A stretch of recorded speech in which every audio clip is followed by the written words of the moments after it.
जायसवाल है। मैं Amity university का स्टूडेंट हूँ। मेरा अबकी बार 5th सेमेस्टर चालू होने वाला है और जैसे कि हमारे समर इंटर्नशिप होते हैं तो इसके रिगार्डिंग हमें इंटर्नशिप चाहिए होती है किसी एडवोकेट या फिर किसी जज के अंदर में। तो मैं इंटर्नशिप के लिए सर के पास आया था और मैं जब यहाँ आया तो सर से मेरे कुछ सिंपल से क्वेरी थे कि सर क्या मुझे इंटर्नशिप मिल सकता है। तो सर का काफ़ी फ्रेंडली नेचर यहाँ पे रहा और मुझे सर ने मतलब अच्छे से गाइडेंस दी। और एफआईआर पहले दिन सर के रिगार्डिंग जो मुझे को पहले दिन पता चली जो कि था कि पहले अगर मैं क्रिमिनल का इंटर्नशिप करता हूँ तो मुझे सबसे पहला चीज़ जो बेसिक से जानना होगा वो है सीआरपीसी का सेक्शन 154 का एफआईआर। तो एफआईआर के थ्रू मुझे सर से पता। तो सर ने मुझे पूरा बेसिक एफआईआर का बताया कि कैसे मुझे क्या प्रोसीजर से एफआईआर को पूरी अच्छे से जानना होगा और मुझे पता चला। और जो बेसिकली हम नए लॉ जो फर्स्ट जनरेशन होते हैं उनको ये प्रॉब्लम होती है इंटर्नशिप पाने में। अगर हम किसी से इंटर्नशिप ऐसे डायरेक्टली या फिर ऑनलाइन मिलती है तो ऑनलाइन में कुछ खास सीखने को मिलता नहीं है। तो अब मुझे मेनली इंटर्नशिप में यही प्रॉब्लम हुई थी कि मैं कहीं भी इंटर्नशिप के लिए अप्लाई कर रहा था, ये हो रहा था तो बस मतलब रिस्पॉन्स लेट आ रहा था क्योंकि हम लोग उस टाइप की सीवी बना नहीं पाते हैं फर्स्ट ईयर सेकेंड ईयर में कि जो हमको फ़ायदा दे। तो यही होता है डायरेक्टली किसी भी लॉयर के पास एडवोकेट के पास हम पहुंचते हैं और उनसे इंटर्नशिप के रिगार्डिंग बात करते हैं।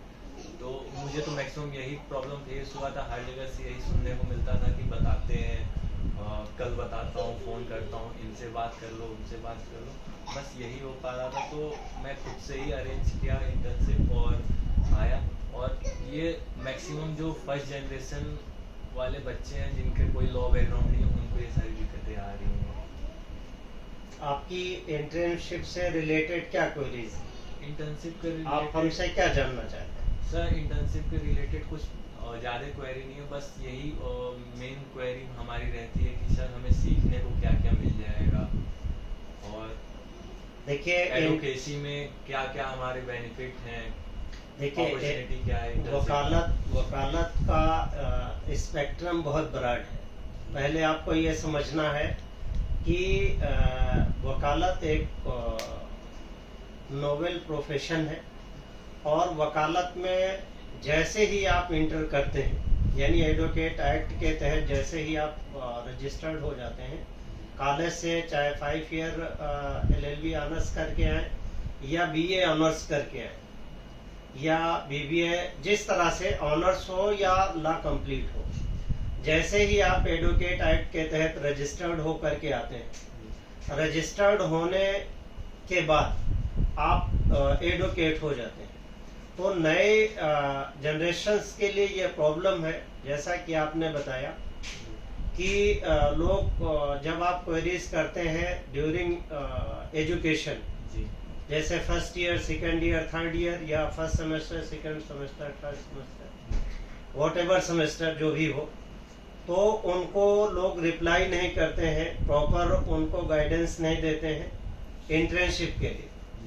तो आदित्य जी, मैं आपको विश्वास दिलाता हूं कि ऐसे कोई भी स्टूडेंट जो लखनऊ में या लखनऊ के आसपास में या कहीं भी, जितनी हमारी नॉलेज है, मैं तकरीबन 14,000 से ज़्यादा केसेस कर चुका हूँ हाई कोर्ट लखनऊ में और हमारी length of practice near about 18 year के आसपास है।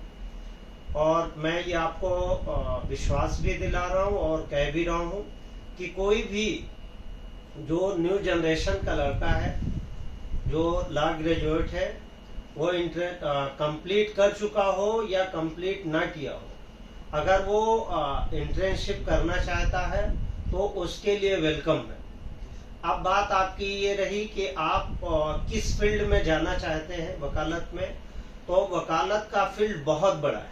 जैसे आप ले लीजिए, एजुकेशन और सर्विस डिपार्टमेंट अलग है, जहाँ पे स्पेशल वकील सर्विस के हैं, एजुकेशन के हैं, ट्रिब्यूनल के हैं, कैट के हैं, साइट के हैं। ऐसे ही टैक्सेशन है, टैक्सेशन में टैक्स का है, ट्रेड के अलग वकील हैं, ट्रेडमार्क का स्पेशल लोग देखते हैं, जीएसटी के हैं वो अलग वकील हैं, अलग वकालत करते हैं फोरम में अपना। कुछ लोग रेवेन्यू की वकालत करते हैं, रेवेन्यू में सिर्फ वो माल की वकालत करते हैं। कुछ लोग रेवेन्यू की वकालत में एक चकबंदी का प्रोसेस है, कंसोलिडेशन जिसे कहते हैं, चकबंदी की वकालत लोग करते हैं, वो इंडिपेंडेंट वकालत है। ऐसे ही यूपी रेवेन्यू कोड मैनुअल है जो 2006 में एक्ट आया, 2016 में उसका रूल बना, वो उत्तर प्रदेश में लागू है। आप लोग उसकी भी वकालत करते हैं, जैसे नामांतरण हो गया, ट्रांसफर हो गया, प्रॉपर्टी रजिस्टर्ड हो गई, उसमें इंक्रोचमेंट हो गया, पब्लिक यूटिलिटी लैंड पे किसी का कब्जा हो गया। तो इन सारी चीजों के प्रोसेस आप यूपी रेवेन्यू कोड से भी जान सकते हैं। ऐसे ही आप दूसरे जब फैक्ट पे जाते हैं तो कमर्शियल, वैसे उत्तर प्रदेश में कमर्शियल का स्कोप कम है, लेकिन दिल्ली और बॉम्बे और बड़े शहरों में जो मेट्रोपॉलिटन सिटीज हैं उसमें कमर्शियल कोर्ट का स्कोप ज्यादा है। अब कमर्शियल कोर्ट में आर्बिट्रेशंस के बहुत क्लास होते हैं, टार्ट्स के भी बहुत सारे मुकदमे होते हैं। इस तरह से ब्रीच ऑफ कॉन्ट्रैक्ट के जो मुकदमे हैं वो कमर्शियल कोर्टों में होता है। कमर्शियल चीजें भी बहुत सारे डिफाइन करेंगे तो बहुत लंबा होगा। ऐसे ही वो रेरा की भी वकालत है। रेरा का स्कोप आज के 10 साल पहले हिंदुस्तान में कम हो रहा था, सिर्फ मेट्रो सिटीज में थे, लेकिन आजकल मल्टी स्टोरीज सेटअप हर शहर और हर स्टेट में हो रहा है, तो इसलिए रेरा की वकालत अलग है। तो इस तरह से building and material construction system अलग है, ब्रिज कंस्ट्रक्शन अलग है, रिवर्स के मामला अलग है, इन्वायरमेंटल पे भी लोग वकालत कर रहे हैं। इन्वायरमेंटल का सेक्टर एक बड़ा सेक्टर है जिसपे भी लोग वकालत कर रहे हैं। क्लाइमेट चेंजेस पे या क्लाइमेट पे लोग वकालत कर रहे हैं। तो वकालत में ट्रांसपोर्टेशन पे भी बहुत सारी वकालत है। मोटर व्हीकल एक्ट में कंपनसेशन का एक अलग ट्रिब्यूनल बना है, 166 मोटर व्हीकल एक्ट में, उसमें भी दुर्घटना में है। इंश्योरेंस सेक्टर है जिसमें लोग इंडिपेंडेंट वकालत कर रहे हैं। तो ये डिफाइन और आपको करना है।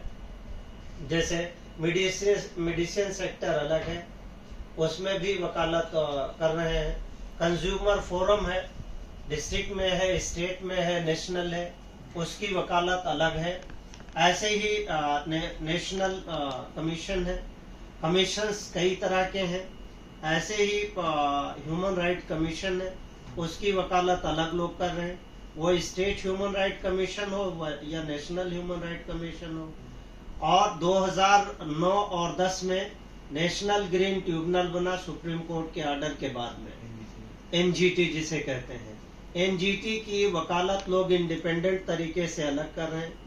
तो इस तरीके से बहुत सारी कोर्टें हैं, बहुत सारे एक्टिविटीज हैं वकालत के, और वकालत में बहुत लंबा स्कोप है। इसीलिए इस प्रोफेशन को नोबल प्रोफेशन कहा गया। बस आपको चॉइस ये करना है कि आप किस पॉइंट पे और किस तरह जाते हैं।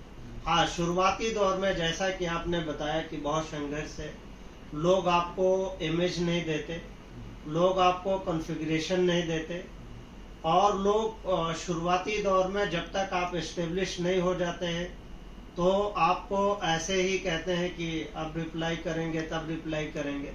लेकिन आज भी लोग मतलब इस प्रोफेशन को लोग इज्जत की नज़र से देख रहे हैं, और हमारी आपकी ड्यूटी भी है कि इस प्रोफेशन को जितना अच्छे से लेके चला जा सके और जितना रिफाइन हो करके इसको आगे बढ़ाया जा सकता है उसको बढ़ाया जाए।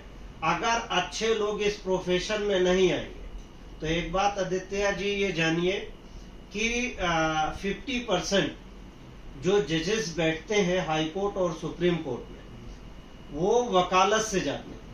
अगर अच्छे वकील प्रोफेशनल वकील आपके फील्ड में नहीं आए जानकार और उनको गाइडेंस नहीं देंगे, तो आने वाले दिनों में उन कुर्सियों पे भी उसी तरह के लोग चले जाएंगे जिनको लॉ की समझ नहीं होगी। क्योंकि जब अपॉइंटमेंट होने लगता है तो जितने लोग रहते हैं, जैसे यहाँ पे 10 लोग हैं, तो अगर इसी में से किसी एक पद को क्रिएट किया जाए तो इन्हीं 10 लोगों में से दिया जाएगा। सपोज कीजिए कि अवध बार एसोसिएशन लखनऊ में जो हाई कोर्ट की बार है, उसमें कुल 4000 वकील हैं और 4000 वकीलों में से अगर 10 जज का अपॉइंटमेंट होना है तो उन्हीं लोगों में से होना है। तो इसलिए इस प्रोफेशन में हम इनवाइट करते हैं अच्छे लोगों को, अच्छे लड़कों को जो लॉ ग्रेजुएट है, कि वो आए। बहुत अपॉर्चुनिटीज है इस फील्ड में और जितना भी हम लोगों से हो सकता है उनकी मदद करेंगे। और रही बात इंटर्नशिप की, जितने लोग इस तरह के हैं कि जिनको प्रॉपर गाइडेंस और रिप्लाई नहीं मिल पाती, मैं उनका वेलकम करता हूं और फ्री ऑफ कास्ट जितनी भी हमारी उनकी मदद होगी, घंटा 2 घंटा 4 घंटा उनकी हम मदद करेंगे और उनको एजुकेट करने की कोशिश करेंगे। और वो आए, हमारा चैम्बर हाई कोर्ट में भी है, आपने घर का चैम्बर जहां आप बैठे हैं वो आपने देख ही लिया है, तो सबका वेलकम है। इस हिसाब से सबका वेलकम है। और हम भी जब बचपन में वकालत की शुरुआत में आए, तो जब मैं दिल्ली में था तो सुप्रीम कोर्ट में एक ऐसे ही गए, हमने सर से कहा, सैयद अली अहमद जी से, कि सर हम इंटर्नशिप करना चाहते हैं। तो हमारे सीनियर ने बहुत तपाक अंदाज में हमारा वेलकम किया और बहुत गर्मजोशी के साथ मिले। और जैसे मैंने आपको आज बताया कि एफआईआर, मैंने कहा कि सर मैं क्रिमिनल की वकालत करना चाहता हूं, तो पहले हाथ से एफआईआर लिखी जाती थी। अब चूंकि यूपी कोप आ गया है तो अब उस पर अपडेट होता है, लोड होता है, तो लोग प्रिंट करते हैं, तो वो कंप्यूटर की टाइप एफआईआर होती है।